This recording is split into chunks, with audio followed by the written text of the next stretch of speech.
Welcome to the Silver Lined Relaunch. And oh, I am so excited to share my guest today. Mr. Keith Leon S. is with me to discuss all things books, all things publishing, all things relaunching. So get ready because we are going to dive into some pretty significant relaunches and share the silver linings that end up happening from those. So Keith Leon S. is a 7-time award-winning, 9-time international best-selling author.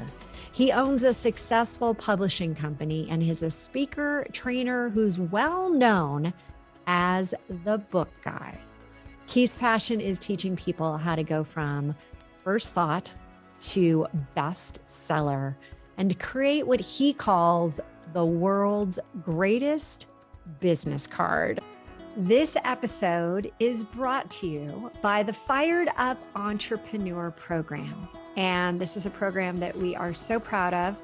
The results have been downright remarkable, and we want to invite you to get a glimpse of what it is like inside this program by inviting you to participate in the Business Boot Camp, which is a 5-day free event, and get involved with this because the pearls that we're going to be sharing each and every day are going to be the foundation for allowing you to make money, keep the money, grow the money, and strengthen not only your business, but also yourself. So please take advantage of this and join us at our next boot camp. You're listening to the Silver Lined Relaunch, and I'm your host, Hillary DeCesar, award-winning entrepreneur and transitional coach.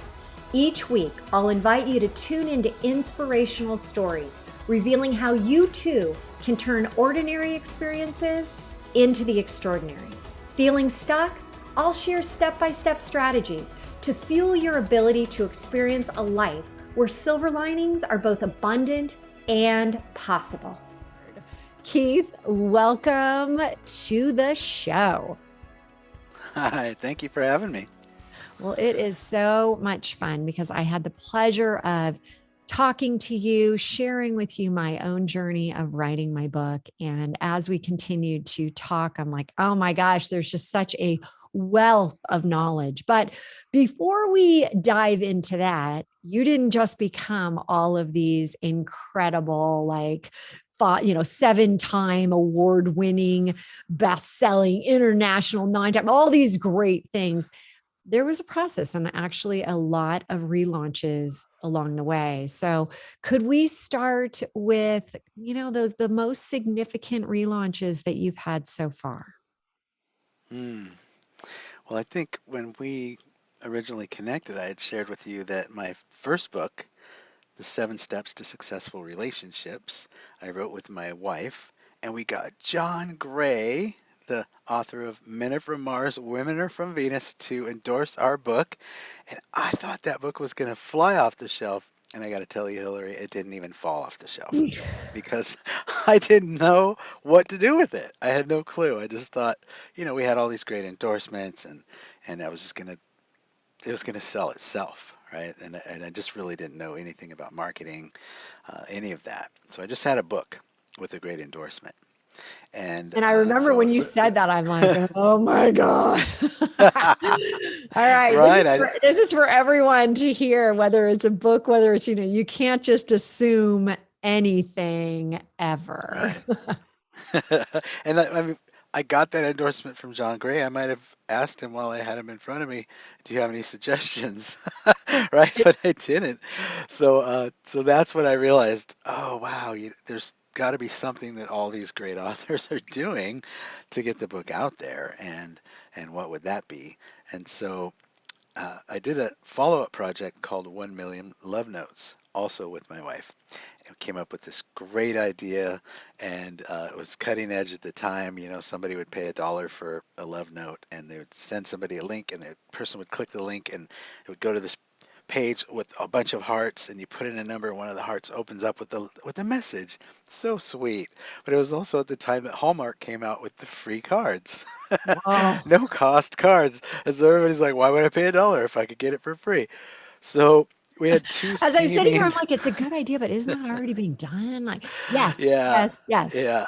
And they just came in under the wire and beat us with that. So, so two seeming failures later, my wife said, I really want to lick my wounds and take a little time off. Would you mind just running the business for a while? I'm going to be over here. I said, absolutely. And so I started thinking about what were some of the things that didn't work, because my wife and I had been working together on everything. And we have two different types of personalities, two different ways of doing things. And I was kind of deferring to the way that she was doing it, but I was the one that had the background in business, right? But I was like, I loved her, and so she's like, it's not working. Just I'm going to be over here. So I went within, and I said, if I'm just doing it, how would I do this differently? And so What a one of the great ways that question to ask. right, and so the quality of my answers are based on the quality of my questions. So I just started asking the right questions.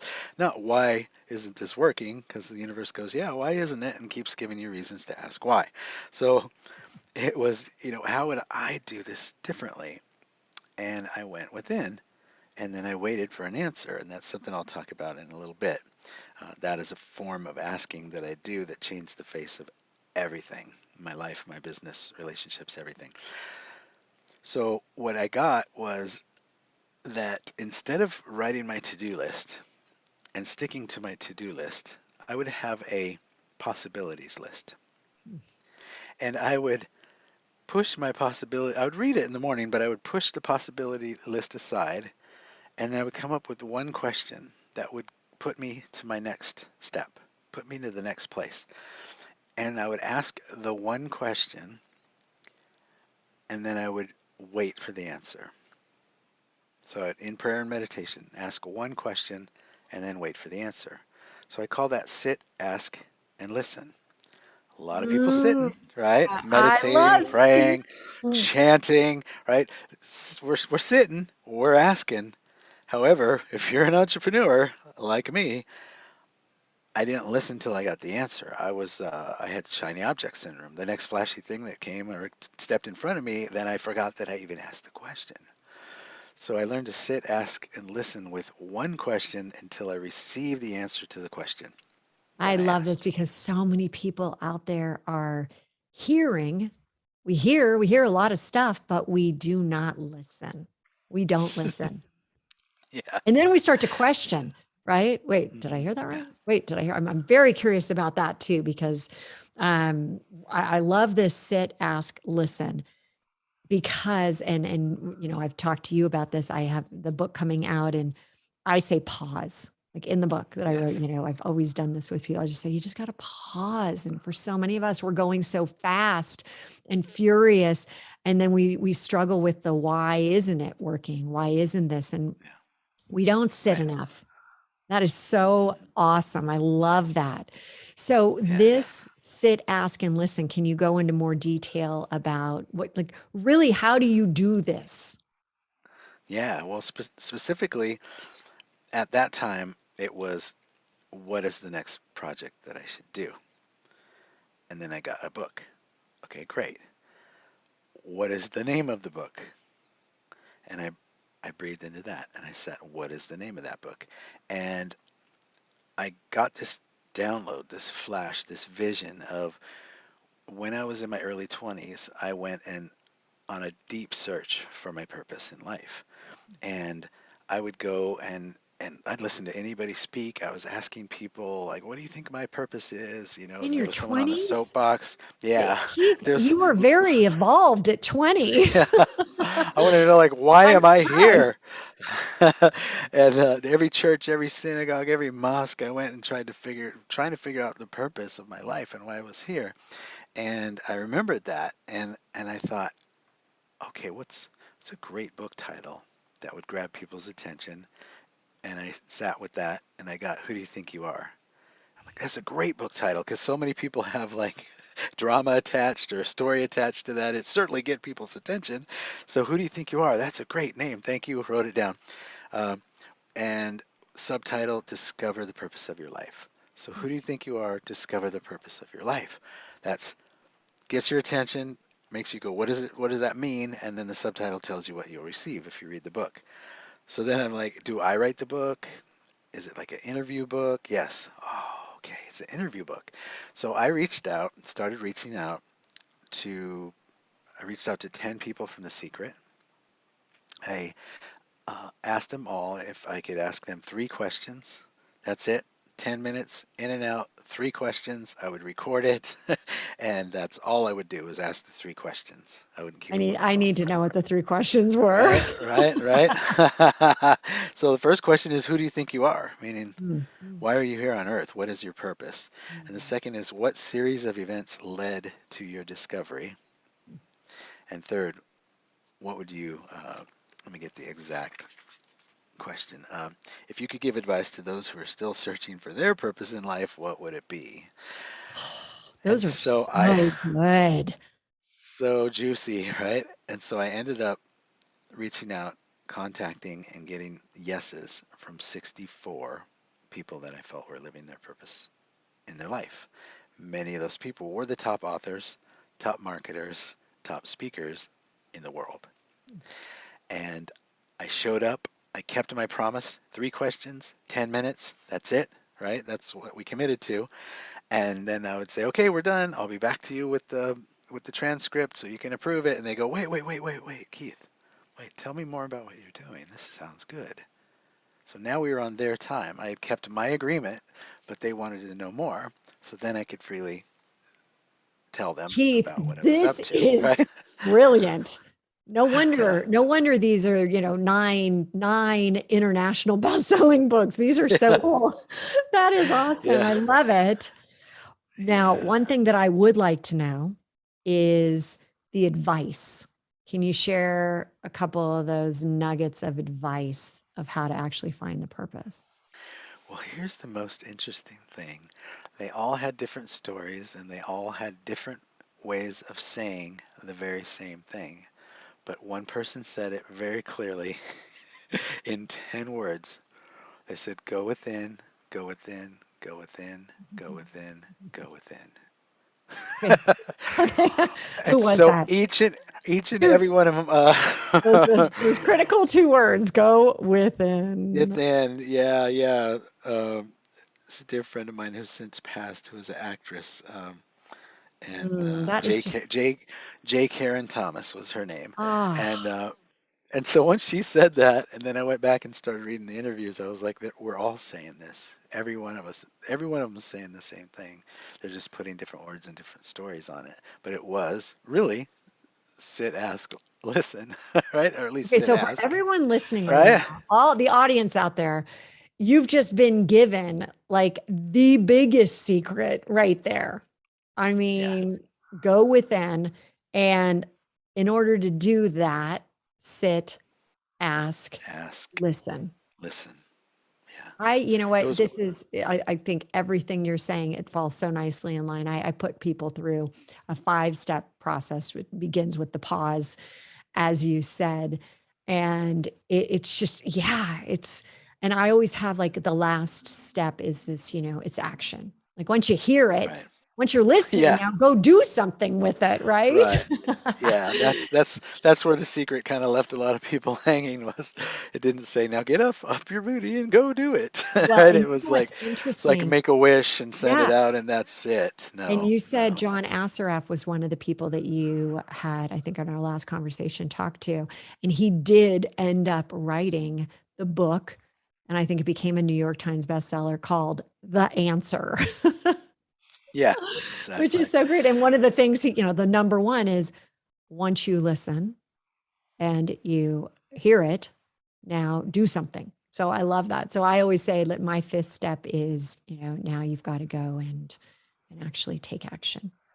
Not a lot of Mm, action, but just, and I really am, I'm big on it's a sign of showing appreciation for what the universe is giving you so that you get more. It's like gratitude mm, that mm. then further brings more things to be grateful for. It's really a cool concept. So Yeah, that is yeah. awesome. So I love what you've done. And I love how you ended up getting over 60, you said 67, was it? 64, 64, 64. 64 people that were like, yeah, here's what I have to Yeah, say. Oh, yeah. And I was, at the time, I was Keith who? Like, that truly is who I was. Keith who is on the phone? But the more people that were well known who said yes, then I would say, well, Jack Canfield's doing it, Bob Proctor, John DeMartini, Marcy Shimoff, was able to start dropping the names. Then a it was list of like who's everyone, who.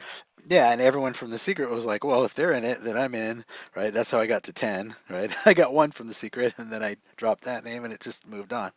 But mostly I kept my word, and that's John Asref when I finished the three questions and then said, okay, we'll be back to you soon. He was like, can I give you some feedback? And I was like, oh yeah. And he goes, you were your word, like you kept your promise. He goes, that's you have no idea how rare that is. Like, yeah, they Mm, just people want to then yeah. proceed to tell me why they love me and why I'm great, and like that's not what I agreed to. I agreed to 10 minutes, right? And you kept He's a that. very So good friend and integrity is yeah. huge with him. Oh So yeah. I, So he yeah, was like, so good. so now what can I do for you?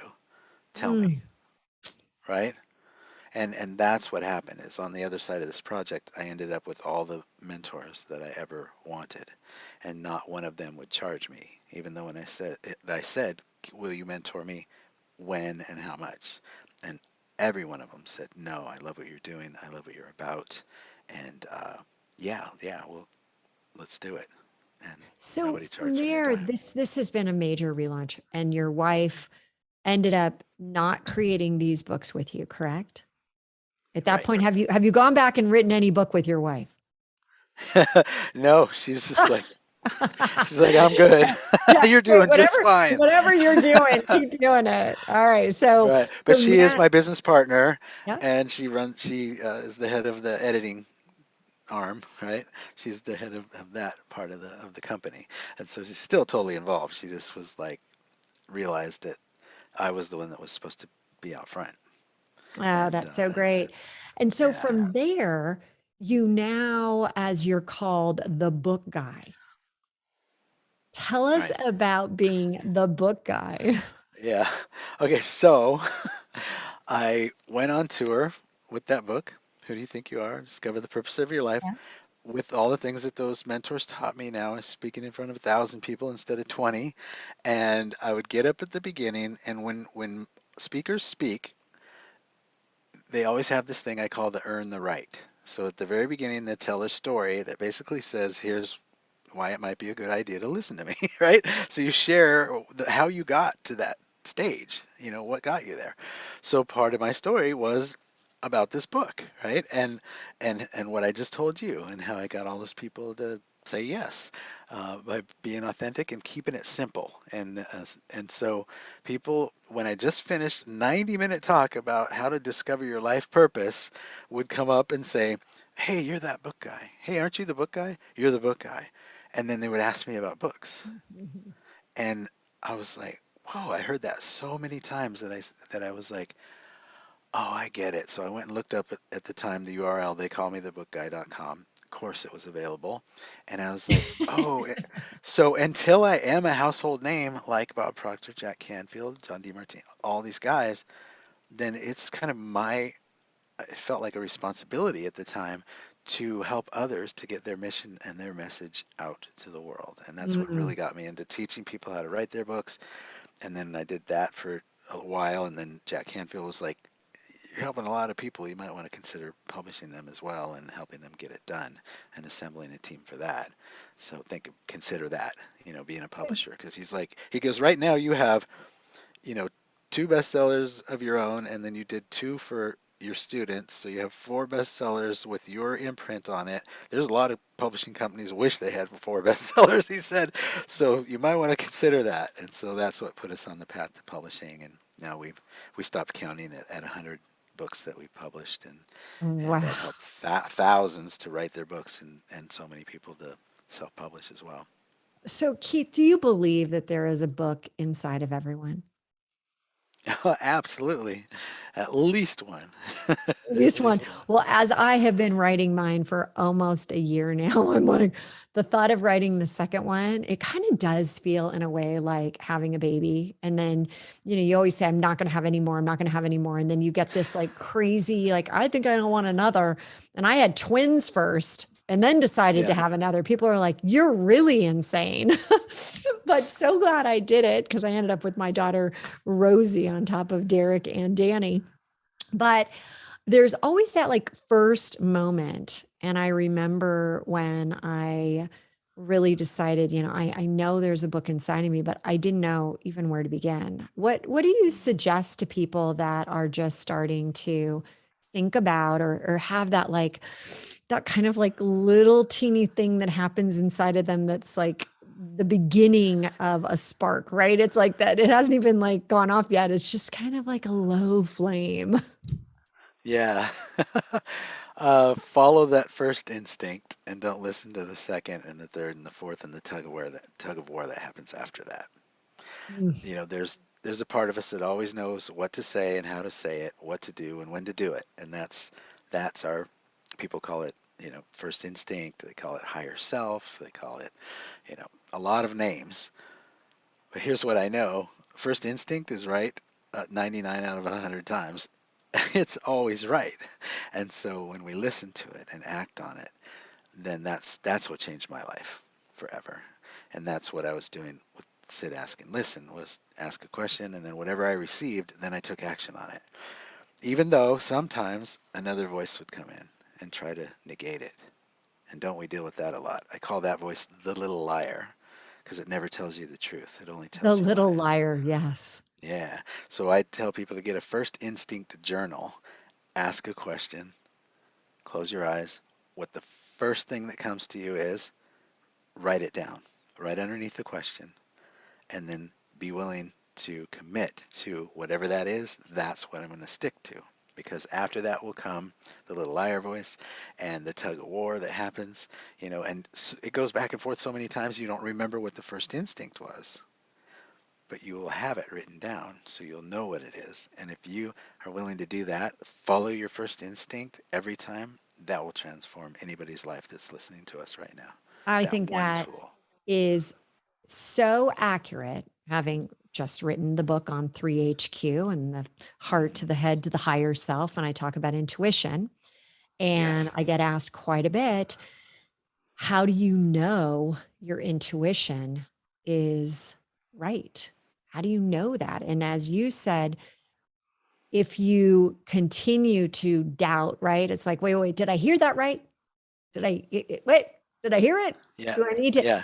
should I ask again? Because you're hoping for a different answer. That's when you know your conscious brain is stepping in, right? And any voice that doesn't tell you you can do anything, you're the one for this, anything you put your mind to, you can achieve. Any other voice that doesn't say that is someone else's, and it's a liar. Keith, that is It so great because your higher self, which is your best self, would never never say say anything. those things to you. Never Yeah. say anything negative. So anytime you're hearing any of that sabotage, that imposter syndrome comes in where you're like, can I really do that? Can I really do that? You then know, you then know that it's that other voice. Yeah. It's the Yeah. liar. Who will care what I have to say? Well, the people that need it. That's who. How will they find my book? That's up to God, right? Once you say yes to doing a book project and you start writing, God's spirit universe is working it out so that anybody who's supposed to have that book is going through, living through exactly what they need to so that that book falls in their hand at the perfect time. And when that first person is standing in front of you with tears coming down their face saying, "Thank you so much for writing this book. It saved my life." You don't care if you sold one copy or a million copies that day. It makes it worth everything that you faced along the way to get that book done and out. Hmm. So if you are starting to think about potentially, how do you narrow down your topic because I Hmm. remember when I first started thinking, and I had somebody say, Hillary, this is probably 10 books. So, how do you start? I mean, again, I always say, how do you take the first step? I know that you're saying Yeah, sit, yeah, ask, and listen, but give me some more there. right. I do what I call the roadmap to success. And I wrote roadmap to success on the top, and then I say, I want to write this book. What should I put in it? And start writing down a short description of everything that you want to say in the book. Short description meaning your chapter titles, right? And you start writing down all the things that you want to share that flow out of you with grace and ease that you want to share. And then as soon as the pencil stops moving or you stop typing and you have to go, and now think about it, that's where you stop. That's what the first book is. Anything that comes after that is called the second book. Right? So now you look at your chapter titles and you go, okay, I have 7 or I have 9 or I have 10, right? Okay, that's perfect. That's called book number 1. Oh, okay. So then get another sheet of paper, right? Roadmap to Success on the top. Have it handy, and then you look at all the chapter titles and you say, who's first? And just ask the chapter titles, who's first? And one of them will go, me. And you go, okay. And you put a 1 next to it. And then you look at all the other chapter titles and you say, who's next? And 1 will jump out. You put a 2 next to that. And you do that until you have a number next to all of them. And then you move them in order to the other sheet. And now you have your roadmap to success. You have your chapter titles, you have them in order, and you have the ones that you downloaded when you asked what should be in this book, didn't overthink, just flowed through you. That's the perfect energy for the first book. And now you have your roadmap. And so once you have that and you decide, I'm going to start writing, and you decide to brave that, now here's the cool thing. Books do not need to be written in chronological order because you already wrote down where you're going to start and where you're going to end your book. And it's a good thing that you don't have to write them in chronological order because what if chapter 1 was what I call a heavy? Like you had to look at some stuff or face some stuff or dredge up some stuff that you're just like, ugh, I'm not ready for that. You would push the book away and then never get written. So if you look at your That roadmap and, is, Keith, right? that is such a true point because I look at Yeah, my first chapter and it was like you said, I had to go deep. I yeah, still am at the process where I'm like, oh my gosh, it it still brings tears to my eyes. Like I'm yeah, like, I don't know how I'm gonna do the audible on it because I'm like, yeah, so tough. But what you yeah, said with this brainstorming session yeah, is so it's so important because if you just give yourself that time, and I actually even throw in like the yellow post-its, right? I just start to write random thoughts of like, what are some of the stories you could tell, and what are some of the things that you want to get across, and what are some of the exercises or whatever you're going to do. And right, my wall looked like, kind of a Jackson Pollock just throwing everything up. And then you yeah, can start to, as you said, you just start to move them into what makes sense in yeah, terms of chapters. So yeah, that's so great. yeah. And then once you have that, then look at all the chapters and say which one feels the easiest to write. You've written it a million times in your head, you just haven't written it on paper yet. Start with that chapter and then let it be easy. Write that chapter. And there's really only 2 rules, and and I'll continue. So you write that chapter and you complete that chapter. Then you go, which chapter's next? And the easiest one, go for that one. And what happens is then you start to get momentum, which is great, right? And eventually you get to the point where you say, I think I'm ready to do that really heavy one now. But you didn't force yourself to. So to be successful with the roadmap process, there's 2 things. You're always writing the chapter that feels the easiest, the most juicy, right? And exciting. And then complete a chapter before you move on to the next. That's That's the most important. I've never heard of that, like completed. Yeah. Our subconscious mind does not like undones.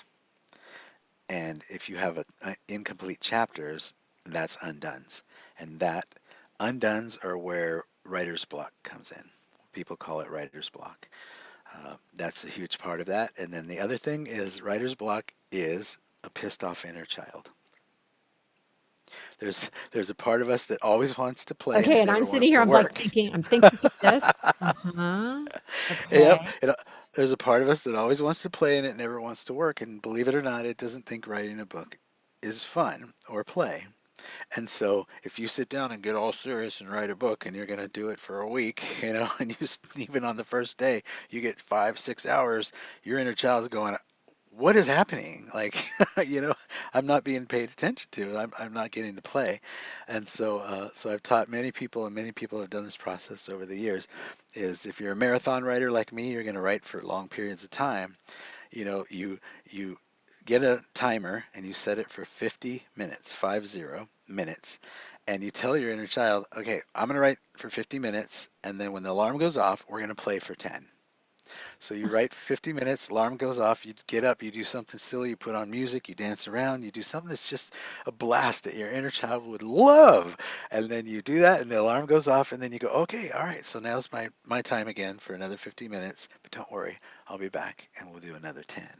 And you do that, it gets you out of the chair also, right? Gets you to move your eyes out there instead of the screen. But when you're on your inner child, then the inner child doesn't get pissed off so much that at some point it goes, no, no, and it starts screaming and it shuts you down. And So you're that's saying writer's block.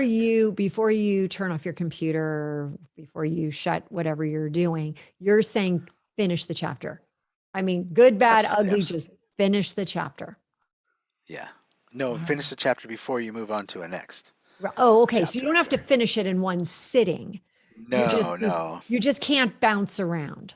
Yeah, yeah, That's what I'm yeah. hearing. Okay. Complete a chapter before moving on to the next chapter. Okay, that's awesome. Yeah, Okay, well, listen, we could keep going, we and could. I want to give the opportunity to you to help people with how do we get to find you? How can we work with the book guy and craft this book that is deep inside of us? Yeah. Well, if you're ready and you're feeling it's time and I'm going to do this, then reach out and you can book a clarity call, a book clarity call with me. And so I made up a link for that that's going to be easy for me to And say we, right now instead of yep, the long one, right? yep. You'll put it up. So it's tinyurl.com/book clarity call. And we will have that in the show notes. So for those Okay. that would like to take advantage of this very, very generous offer with Keith, please make sure you go to the show notes and click on it, check it out, and book that clarity call when you're ready. But before you do that, use some of these things. Like, my gosh, that the sit, ask, and listen. I mean, that is Mm, golden. The secrets of, go within. I mean, there's some golden nuggets here, everyone. Well, Keith, I am so grateful that you came on, and thank you. I'm going to be starting to work with you, which I'm so excited about, and look forward to even more of these, golden nuggets that you're going to be giving me. And I'm excited for all of those out in the world right now that are like, all right, because trust me, everybody, if I can do it, you can do it. That is like, right? I mean, 100%. Even though it's Yeah. taken me a year, there's people who I know of, it takes them, 3, 5, 10 years because everyone knows they Yes. have it inside of them, but they can't get it out. There is ways to get it out. And you go back, Yeah. listen to this episode again, and just start the journey. Just take that first step. So, Keith, Mhm. thank you so much for being on the show and sharing this incredible wisdom from the book guy. It's been my pleasure. It's been my pleasure. And we are a full service publishing house. So if you've written a manuscript and you want to take it the rest of the way, you can book a call as well. So yeah, Ah, we publish books that make a difference and we love working with people can make a difference. So you all have a story to tell. Let's get it out there. Let's tell the story. Keith, thank you so much.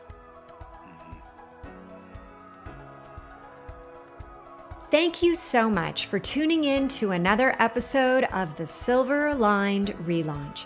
If I said something today that resonated with you, will you please head over to iTunes right now and leave us a 5-star review and share this episode with others and help them find the silver linings as well. And don't forget, you can have immediate access to the show notes, any giveaways, and the links to those amazing beauty products at therelaunchco.com/podcast. Until next time, there's always a silver lining, and now is the time to hit the reset button to relaunch those transitions into transformations.